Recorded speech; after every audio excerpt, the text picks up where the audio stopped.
దినం పఠించిన ప్రేమతోడ నడుపును ఓ పఠింప శ్రేష్ఠ గ్రంథము బైబిల్.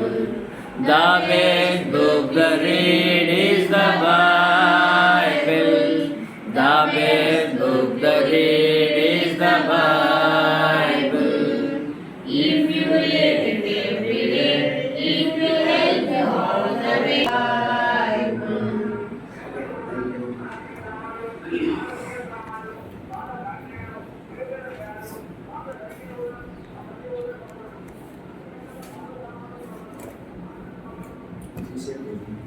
చూసుకుందాం.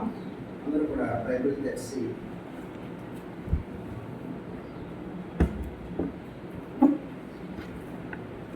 కీర్తనలు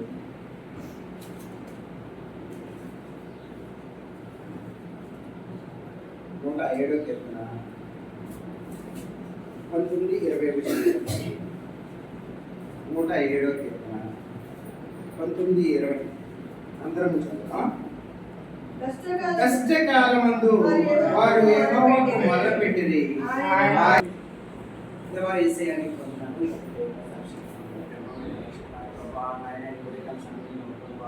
ఆయన మమ్మల్ని అందరినీ మీ మందిరంలో దేవా ఉంచి దేవా ఆరాధన చేయడానికి ఇచ్చినటువంటి గొప్పటి గొప్ప ఉంటారా దేవా కొద్దిసేపు మేము లేఖనం తీసుకుని వాక్యం స్థిరపడుతూ బలపడుతూ వాక్యానుసారంగా ఆరాధన చేయడంలో మాకు సహాయం చేయండి.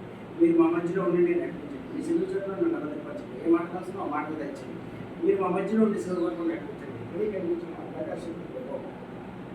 ఏమి మాట్లాడకుండా యేసునామమున బొమ్మను ఆజ్ఞాపిస్తున్నాం. యేసునామమును బంధిస్తున్నాం. మీరు మా మధ్యలో నడిపించమని మహిమగణత ప్రభావాన్ని మీకే చెందాలని అడిగి వెలుగుచున్నాం. ఆమేన్. అయితే దేవుడు మనతో మాట్లాడినటువంటి మాటలు 107వ కీర్తన 19-20 వచనాల్లో కష్టకాలం ముందు వారు యెహోవాకు మొరపెట్టిరి. ఆయన వారి ఆపదలో నుండి వారిని విడిపించెను. ఆయన తన వాక్కును పంపి వారిని బాగు చేసెను. ఆయన వారు పడిన గుంటలో నుండి వారిని విడిపించెను. అయితే మనము ఆరాధించాలంటే దేవుడు యేసు ప్రభు ఏ విధంగా వారిని తన వాక్యం పంపి వాళ్ళ కష్టకాలంలో ఉన్నప్పుడు తన వాక్యం పంపి ఆ వాక్యం ద్వారా లేదంటే వాళ్ళు యేసు ప్రభుని చూడటం వల్ల లేదంటే యేసు ప్రభుని వాళ్ళు ఆరాధించడం వల్ల ప్రార్థన చేయడం వల్ల వాళ్ళు ఏ విధంగా వాళ్ళు కష్టకాలం నుండి ఆపదలో నుండి వారు విడిపింపబడ్డారు. అసలు ఎలాంటి ఆరాధన అంటే దేవునికి ఇష్టం మనం ఒకసారి కొద్ది చూసుకొని మనము ఆరాధన చేద్దాం. అసలు దేవుడు ఆలోచన ఒకటి అనేది ఉంటుంది. కాబట్టి దేవుడు అసలు ఆరాధన ఎలా చేయమంటున్నాడు, మనం ఎలా చేస్తున్నాం అనేది ఒకసారి కొన్ని వాక్యాలు చూసుకుందాం. ఒకసారి లూకా సువార్త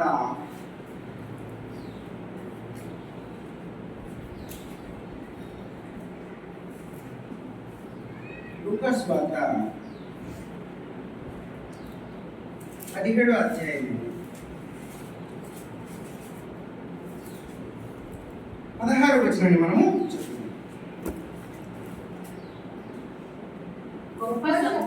గొప్ప శబ్దంతో దేవుని మహిమ పరచుచు తిరిగి వచ్చి ఆయనకు కృతజ్ఞతాస్తుతులు చెల్లించుచు ఆయన పాదముల యొద్ద సాగిలపడెను.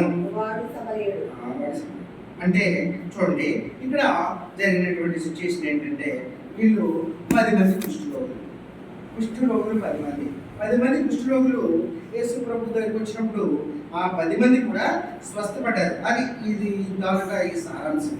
అయితే అందులో ఒక్కడు మాత్రమే వారిలో చూడండి 15వ వచనంలో చెప్తాడు, వారిలో ఒకడు తనకు స్వస్థత కలుగుట చూసి గొప్ప శబ్దంతో దేవుని మహిమపరచుచు తిరిగి వచ్చి ఆయనకు కృతజ్ఞతాస్తుతులు చూసారు. దేవునికి ఏంటి ఇష్టం అంటే ఆయన ఆరాధించడము. ఎలాగ ఆరాధించడం ఇష్టం అంటే ఆయన చేసినటువంటి మేలులకు మనం కృతజ్ఞతాస్తుతులు చెల్లించడమే ఆయన ఇష్టం. అలాంటి ఆరాధనే ఆయనకి ఇష్టం.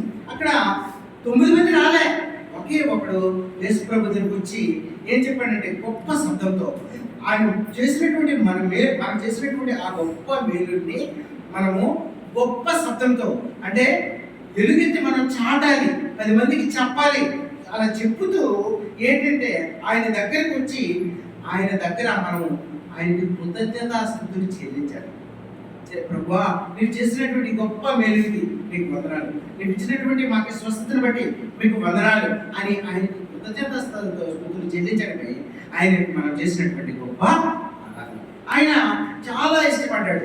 ఆ 9 మంది ఏరి అని అడిగినప్పుడు ఆ 9 మంది లేరు, కానీ అక్కడ ఒకే ఒకడు ఆయన దగ్గరికి వచ్చి ఆయనకి కృతజ్ఞతాస్తుతులు అనేవి చెల్లించాడు. అంటే మనకి జరిగినటువంటి మేలుడికి మనము కూడా మన జీవితంలో యేసు ప్రభు దగ్గర వచ్చి ఆయనకి మనం కృతజ్ఞతాస్తుతులు అనేవి చెల్లించాలి. చూసారా అక్కడ ఎంత హ్యాపీ ఫీల్ అయ్యాడంటే యేసు ప్రభు చాలా హ్యాపీ ఫీల్ అయ్యాడు. ఆయనకి కృతజ్ఞతాస్తుతులు చెల్లించడం వల్ల ఆయన ఎంతో హ్యాపీ ఫీల్ అయ్యాడు. దేవుడు మనకి చేసినటువంటి మేలులు ఎన్నో ఉన్నాయి, చాలా మేలులు ఉన్నాయి. ఆయన చేసినటువంటి గొప్ప గొప్ప కార్యాలు ఉన్నాయి.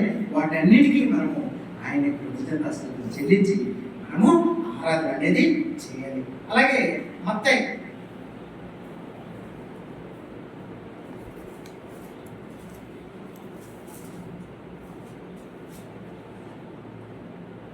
మత్తయి 8వ అధ్యాయము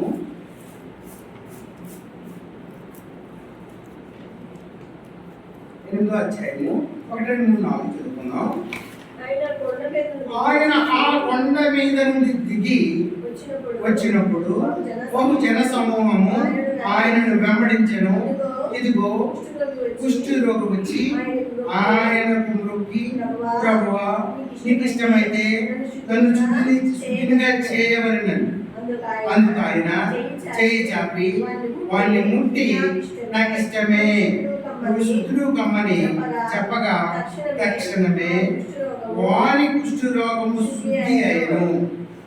అప్పుడు యేసు ఎవరితో ఏమీ చెప్పకూడదు, కానీ నువ్వు వెళ్ళి వారికి సాక్షార్థమై నీ దేహమును యాజకునికి కనబరుచుకుని మోషే నియమించిన కానుక సమర్పించమని వారితో చెప్పాను. చూసారా ఇక్కడ కుష్ఠరోగి అంటే ఇంచుమించు అప్పుడు మనకు మొన్న 2019-20 సంవత్సరాలు వచ్చినటువంటి కరోనాతో సమానమే.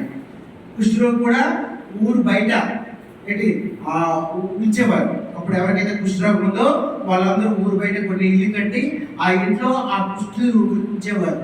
అప్పుడు మన కరోనా వచ్చినప్పుడు సేమ్ పరిస్థితి. ఊరు బయట ఎక్కడో ఒక పెద్ద హాస్పిటల్ నుంచి హాస్పిటల్లో బెడ్లు వేసి అక్కడ కరోనా పేషెంట్లు ఉంచేవారు. ఇంచుమించు కరోనా, కుష్ఠరోగము అలాంటివే, అంటే మనుషులకి దూరంగా ఉంచవలసినటువంటి పరిస్థితి. అలాంటి పరిస్థితిలో మనకి ప్రభు నీకు ఇష్టమైతే ఆయన దగ్గరకు వచ్చి నీకు ఇష్టమైతే నన్ను శుద్ధిని చేయగలం అంటే నాకు ఇష్టమే, నీ శుద్ధిని చేయడం నాకు ఇష్టమే అని చెప్పి ఆయన్ని శుద్ధినిగా అసలు అప్పుడు యేసు నువ్వెవ్వరితో ఏమీ చెప్పని చెప్పాడు. ఎవరితో ఏమీ చెప్పసుమే, కానీ నువ్వు వెళ్ళి ఏం చేయాలి, వాళ్ళందరికీ సాక్షార్థమై నీ దేహమును యాజకునికి కనపరుచుకుని. అప్పుడు మన కుష్ఠరోగం, మనకి కరోనా తగ్గిందో లేదు, ఎక్కడికి వెళ్ళాలి, డాక్టర్ దగ్గరికి వెళ్ళి టెస్టులు చేయించుకోవాలి. అక్కడ కూడా కుష్ఠరోగం ఉందా లేదా అనే విషయాన్ని టెస్ట్ చేసుకోవడానికి యాజకుల దగ్గరికి వెళ్ళాలి. వెళ్ళి నీవు కనపరుచుకో, నీకు కుష్ఠరోగం ఉందా లేదని చెప్పిన వెంటనే నువ్వేం చేయాలంటే మోషే నియమించినటువంటి కానుకను సమర్పించుకో. మనము దేవునికి ఇష్టం, మన కానుకలు మనం సమర్పించుకుని దేవునికి ఆరాధన చేయాలి. దేవుని ఏ విధంగా ఆరాధన చేయాలంటే మనకి దేవుడు ఇచ్చినటువంటి ఆ కానుకల్ని దేవునికి సమర్పించుకొని, దేవునికి ఇష్టమైనటువంటి ఆ కానుకలు సమర్పించుకొని మనము దేవుని ఆరాధించాలి. దేవుని ఉద్దేశం ఏంటి అంటే నువ్వెవరికి చెప్పకు, నువ్వు వెళ్ళి నువ్వు కనపరుచుకో. నీకు అసలు ఆ కుష్ఠరోగం ఉందో లేదో యాజకులు కనపరుచుకొని మోషే నియమించినటువంటి ఆ కానుకలను నువ్వు సమర్పించుకో. అది ఆనాడే ధర్మశాస్త్రంలో ఎవరికైనా మేలు జరిగినా, ఎవరైనా వాళ్ళకి కలిగినటువంటి సంపదను బట్టి 10వ వంతు దేవునికి కానుకలు సమర్పించుకోవాలి. అది దేవునికి ఇష్టము కాబట్టి అది దేవుడు వాళ్ళని దీవిస్తాడు, ఆశీర్వదిస్తాడు. కాబట్టి ఇక్కడ ఏం చెప్తున్నాడంటే ఆ కుష్ఠరోగికి నువ్వు వెళ్ళి నీవు మోషే చెప్పినట్టుగా నువ్వు కానుకలు సమర్పించుకో. చూసారు అంటే దేవునికి అంటే ఆరాధన ఇష్టం, అంటే స్తుతులు చెల్లించడం అంటే ఇష్టం, మరియు ఆయనకి కానుకలు సమర్పించుకోవడం అంటే ఇష్టం. అందుకే మనము మనకి కలిగినటువంటి మనకి ఏమైతే దేవుడు ఇస్తాడో, మనకి ఏమైతే కలుగుతుందో దానిలో 10వ అన్నారు. కానీ మనకు కలిగినంత మనము మనకు సమర్పించుకోవచ్చు. అది దేవునికి ఇష్టం. అలాంటి ఆరాధన అంటే ఇష్టం. అలాంటి ఆరాధన చేస్తే దేవునికి ఎంతో ఇష్టం. కాబట్టి మనము అలాంటి ఆరాధన దేవునికి చేయాలి అదనమాట. అలాగే లూకాసు వార్త, లూకాసు వార్త 4వ అధ్యాయము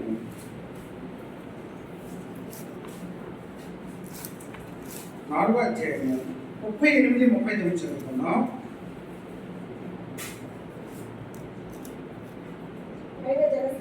ఆయన సమాజ మందిరములో నుండి లేచి సీమోను ఇంటిలోనికి వెళ్ళెను. సీమోను అత్త తీవ్రమైన జ్వరముతో పడి ఉండెను. ఆమె విషయమై ఆయన యొద్ద మనవి చేసుకుని ఆయన ఆమె చెంతను నిలువబడి జ్వరమును గద్దింపగానే అది ఆమెను విడిచెను. వెంటనే ఆమె లేచి వారికి ఉపచారం చేశాడు. ఇది ఎంత అద్భుతకరుడు అంటే, మనకు వచ్చినటువంటి ప్రతి వ్యాధి నుండి, ప్రతి సమస్య నుండి తీర్చినటువంటి దేవుడు, కుష్ఠరోగం నుండి తీసినటువంటి దేవుడు. ఇంకా ఇక్కడ చూసినప్పుడు ఇక్కడ సీమోన్ పేతురు యొక్క అత్త జ్వరంతో బాధపడుతున్నప్పుడు ఆయన దగ్గర పెట్టారు. అయ్యా ఇది జ్వరంతో బాధపడుతుందంటే వెంటనే ఆయన జ్వరం గద్దించాడు. జ్వరం నువ్వు వెళ్ళిపోని గద్దించిన వెంటనే ఆమె విడిచి వెళ్ళిపోయింది జ్వరం. వెంటనే ఆమె లేచి వారిని ఉపచారం చేశాను. ఉపచారం అంటే వారికి సేవ చేశాను. అక్కడ ఉన్నటువంటి శిష్యులకి, యేసు ప్రభుకి, అంటే దేవునికి ఎలాంటి ఆరాధన ఇష్టం అంటే సేవ చేయడము. కుష్ఠరోగులకి లేదంటే వ్యాధితో బాధపడుతున్నటువంటి దేవుని బిడ్డలో అనారోగ్యంతో ఉన్నటువంటి వారికి, లేదంటే దేవుని బిడ్డలైనటువంటి వారికి సేవ చేయడం అంటే దేవునికి ఇష్టం. అలాంటి ఆరాధన ఇష్టం.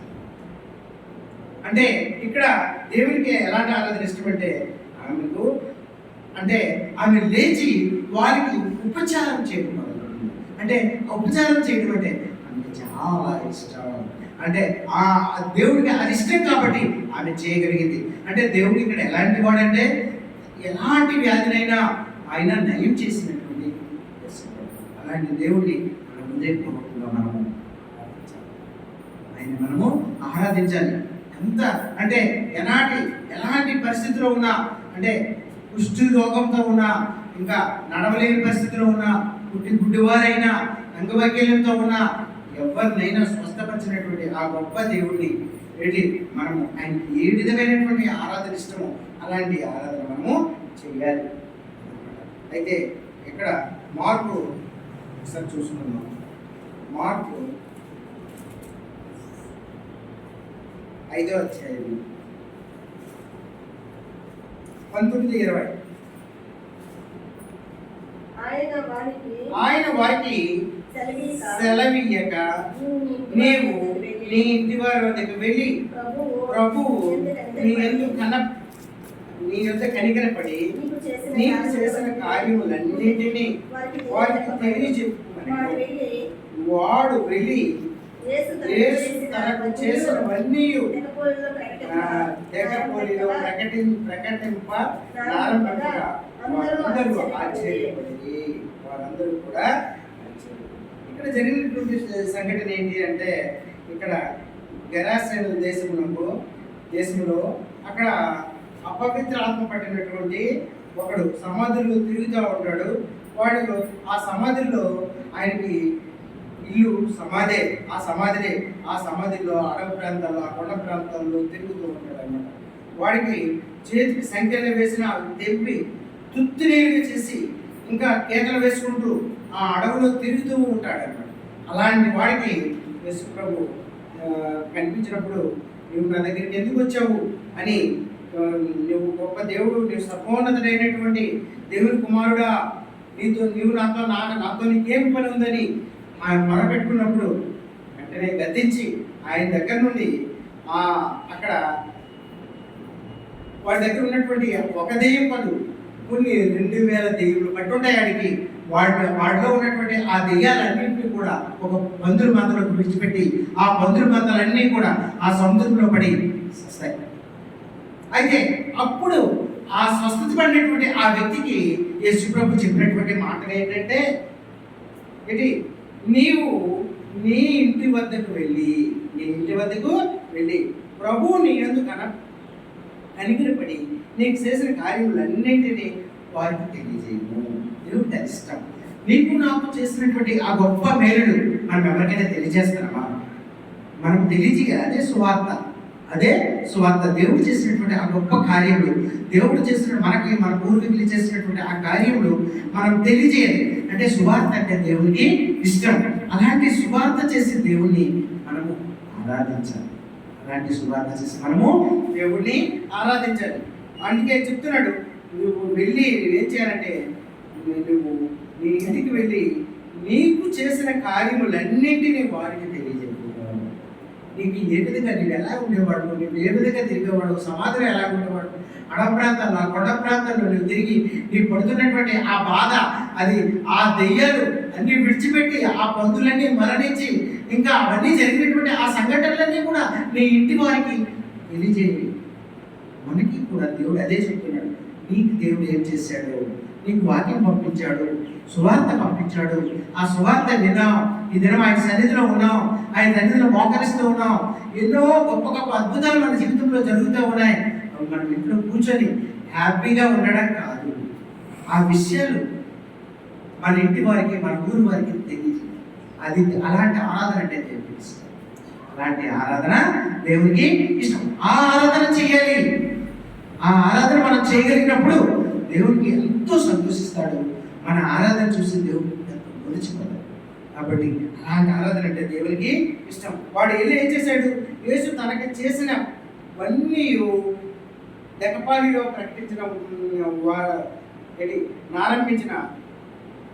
నారంభింపగా అందరూ ఆశ్చర్యపడి, వాళ్ళకి చెప్పినప్పుడు వాళ్ళందరూ కూడా ఆశ్చర్యపడి, నిజంగా యేసు ఇంత గొప్ప కార్యం చేశాడా? ఇన్ని దెయ్యాన్ని వెళ్ళగొట్టాడా? మన జీవితంలో కూడా ఆయన గొప్ప గొప్ప కార్యం చేశాడు. ఎన్నో అద్భుతాలు చేశాడు. ఆ అద్భుతాలు మనం విన్నాం. మన అద్భుతాలు ఎంతో మంది చేసిన అద్భుతాలు విన్నాం. మన బైబిల్ చదివాం. ఆ అద్భుతాలే చాలా మంది దగ్గరికి వెళ్ళి మనం చెప్పినప్పుడు ఆయన ఎంతగానో సంతోషిస్తారు. ఆ చెప్పడం అనేది దేవుడికి ఇష్టం. అది మనం అలాంటి ఆరాధన అనేది మనము చేయగలగాలి. ఆ ఆరాధన మనము చేయగలగాలి. అందుకే ఇక్కడ సమరయ స్త్రీ కూడా ఏం చేసింది? దేవుడు యేసు ప్రభు ఆమెతో మాట్లాడినటువంటి మాటలన్నీ కూడా ఆ ఊరిలోకి వెళ్ళి చెప్పినప్పుడు వాళ్ళందరూ కూడా ఎంతో ఆనందించి ఆ ఊరిలో ఎంతో మంది దేవుణ్ణి నమ్ముకున్నారు. దేవునికి కావాలి అదే. దేవుడు చేసినటువంటి ఆ గొప్ప కార్యాలు, మనకు చేసినటువంటి కార్యాలు, లేదంటే మన తోటి వారికి చేసినటువంటి కార్యాలు, లేదంటే బైబిల్లో చేసినటువంటి ఆ గొప్ప అద్భుతాలు చెప్పాలి. మన ఇంటి వారికి, మన ఈ ఊరి వారికి, మన పొరుగు వారికి చెప్పడమే దేవునికి ఇష్టం. అలాంటి ఆరాధన అంటే దేవునికి ఎంతో ఇష్టం. కాబట్టి అలాంటి ఆరాధన మనము చేయగలగాలి. అలాగా యోహాను సువార్త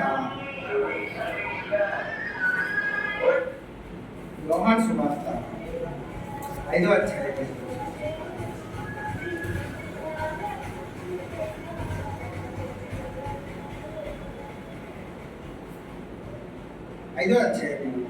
14వ వచనం.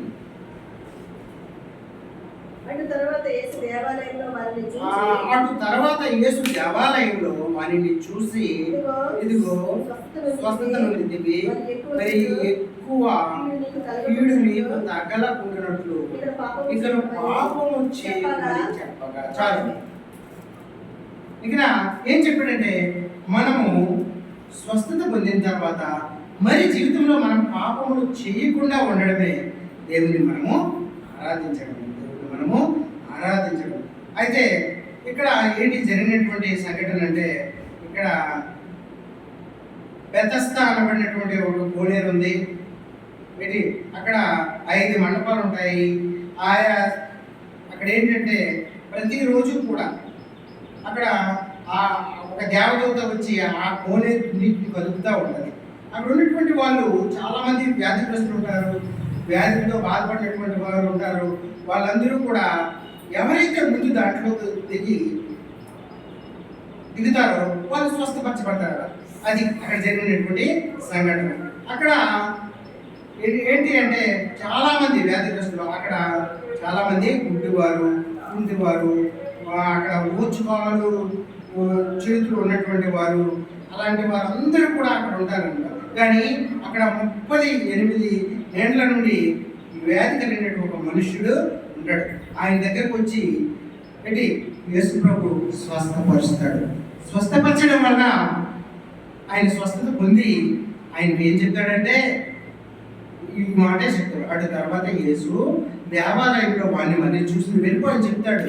మళ్ళీ దేవాలయంలో అతన్ని చూసి ఇదిగో స్వస్థత నుండి నువ్వే కదా అని అడుగుతాడు. అడిగి మరి ఎక్కువ కీడు నీకు తగ్గులు కలుగుకున్నట్లు, నీకు ఎక్కువ కీడు కలగకున్నట్లు ఏం చేయాలి? ఇక్కడ నువ్వు ఏ పాపము చేయము అంటే పాపం చేయకపోవడము మనము ఆయన్ని ఆరాధించాలి. ఆయన ఇష్టమైనటువంటి ఆరాధనలు అవి. అలాంటి ఆరాధన చేసి ఆయన ఇష్టమైనటువంటి ఆరాధన చేసి మనము ఆయన్ని సంతోషపరచడమే ఆయన హృదయపూర్వకంగా మనము ఆరాధన చేయాలి. అక్కడ మనము మన జీవితంలో యేసు ప్రభు నమ్ముకున్న తర్వాత యేసు సన్నిధిలోకి వచ్చి ఆయన ప్రతి వారం కూడా ఆయన ఆరాధిస్తా ఉన్నాం. ఇంకా మన జీవితంలో మనం ఏ పాపము కూడా మరి చేయకూడదు. ఆయనకి మనం పాపం చేయకుండా ఉండడం ఆయనకి ఇష్టం. మనం పాపం చేయకుండా ఉండడం ఆయనకి ఇష్టం. అలాంటి ఆరాధన అంటే ఇష్టం. కాబట్టి మన జీవితంలో అలాంటి ఆరాధన చేయాలి. ఇంకను ఏ పాపము కూడా చేయాలి. అదే మనం ఏంటి నేర్చుకున్నామంటే ఆపద నుండి వారిని విడిపించరు. ఆపదలో ఉన్నటువంటి వారిని మొత్తము 10 మంది కుష్ఠరోగులు ఏంటి ఒక్కడొచ్చి ఆయన కృతజ్ఞతాస్తుతులు చెల్లించడం అనేది ఇష్టం. కాబట్టి మన జీవితంలో కూడా మనకి జరిగినటువంటి మేలుని బట్టి ఆయనకి కృతజ్ఞతాస్తుతులు అనేవి చెల్లించాలి. అలాగే కానుకలు సమర్పించుకోవడం అంటే ఆయనకి ఇష్టం. మనకి ఇచ్చినటువంటి ఆ కానుకలను బట్టి ఆయన హృదయపూర్వకంగా మనం ఆయన కానుకలే సమర్పించుకోవాలి. సీమోను అత్త స్వస్థత పొంది ఆమెకి ఉపచారం చేసింది వారికి. మనం కూడా యేసు బిడ్డలకి లేదంటే యేసు ప్రభు వారికి, యేసు ప్రభు ఈ లోకంలో ఉన్నటువంటి ఎంతో మంది తన బిడ్డల్ని ఉపచారం చేయడం అనేది అతనికి ఇష్టం. కాబట్టి అలాంటి ఉపచారం చేసి మనము ఆరాధన చేయడం అంటే అతనికి ఇష్టం. అందుకే ఇంకేంటి ఇష్టం అంటే నీ ఇంటి వారి వద్దకు వెళ్ళి నీకు చేసినటువంటి కార్యములన్నింటినీ తెలియజేయి. మనకి చేసినటువంటి ఆ గొప్ప మేలులు, మనకు చేసినటువంటి ఆ గొప్ప కార్యాలు మనము ఇతరులకి, మన ఇంటి వారికి, మన పొరుగు వారికి, మన వీధి వారికి తెలియజేయడం అంటే ఆయనకి ఇష్టం. అలా తెలియజేసి మనం ఆయన్ని హృదయపూర్వకంగా ఆరాధించాలి. ఇంకా అలాగే ఇంకేంటంటే ఇంకను మనం ఈ లోకంలో పాపం చేయబడి దేవుని సన్నిధిలోకి వచ్చి ఇంకా స్వస్థత మనం ఇంకా ఆయన రక్తంతో కడుగుబడి మనం పరిశుద్ధపరచబడి ఈ దినం ఆయన సన్నిధిలో ఉన్నాం. కాబట్టి ఆయన నీ కొరకు నా కొరకు ప్రాణం పెట్టి, నీ కొరకు నా కొరకు కలుసులు సిలువేయబడి రక్తం కాచి ఆ రక్తంలో కడుగుబడి నేను ప్రతి పాపాన్ని కడగబడ్డాం. కాబట్టి ఇంకా మన జీవితంలో ఆ పాపం చేయకుండా ఉండడమే ఆయన్ని ఆరాధించాలి. అలాంటి ఆరాధన చేసి ఆయన మనము సంతోషపడాలి. ఇంకా ఈ యోహాను సువార్తలోనే యోహాను సువార్త 4:23 చదువుకొని మనము ఆరాధనలోకి వెళ్దాం.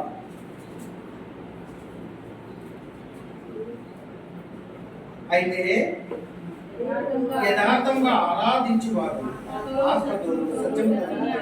ఆరాధించే కాలము వచ్చుతున్నది, ఇది ఇప్పుడు వచ్చేది. తను ఆరాధించేవారు అట్టి వారి కావాలని తండ్రి కూర్చున్నాడు.